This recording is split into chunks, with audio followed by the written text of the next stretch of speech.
সারা দেশে যে তীব্র জ্বালানির সংকট, জ্বালানি তেলের যে সংকট দেখা দিয়েছে, এটি কিন্তু চিলমারিতেও সেই সংকটটি রয়েছে। কুড়িগ্রামে কিন্তু আমরা একই চিত্র দেখেছি। যে পাম্পগুলো রয়েছে সেই পাম্পগুলো যে সরবরাহ রয়েছে তেলের, সেটি কিন্তু পর্যাপ্ত না থাকায় তারা কিন্তু যে প্রয়োজন মতো কিন্তু আসলে বাইক যেগুলো রয়েছে এবং দূরপাল্লার যে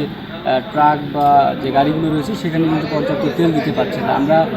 এই মুহূর্তে চিলমারি থেকে যুক্ত রয়েছি। আমরা ঠিক পিছনে যদি একটুখানি দেখাই যে আসলে আগামীকাল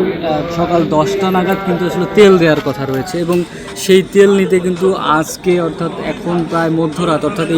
এই যে বাইকের যে সারি সেটি কিন্তু আসলে সকাল রাত 9টা থেকে আসলে আমরা দেখেছি যে এখানে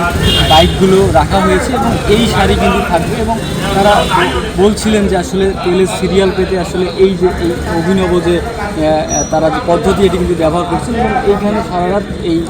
বাইকগুলো এখানে থাকবেন এবং আগামীকাল সকাল 10টায় যখন এখান থেকে তেল দেওয়া হবে ঠিক তখন কিন্তু আসলে এই বাইকাররা কিন্তু তেল দেবেন। আমরা প্রতিনিয়ত যে সকালে লক্ষ্য করে আসলে তীব্র যে যানজট কিন্তু হয় এখানে, অর্থাৎ বাইকের যে সারি প্রায় 1 কিলোমিটার হবে এই বাইকের সারি, অর্থাৎ এই যে চিলমার যে পাম্পটি রয়েছে এখানে উলিপুর এবং যে পাশাপাশি যে সুন্দরগঞ্জের যে অংশটি রয়েছে এই এলাকা থেকে বাইকাররা আসার পর আসলে বাইকের যে চাপ, অর্থাৎ গাড়ির যে চাপ সেটি আমরা দেখেছি। সব মিলিয়ে বলা যাচ্ছে যে আসলে জ্বালানি তেলের যে সংকট সেটি কিন্তু সৃষ্টি হয়েছে।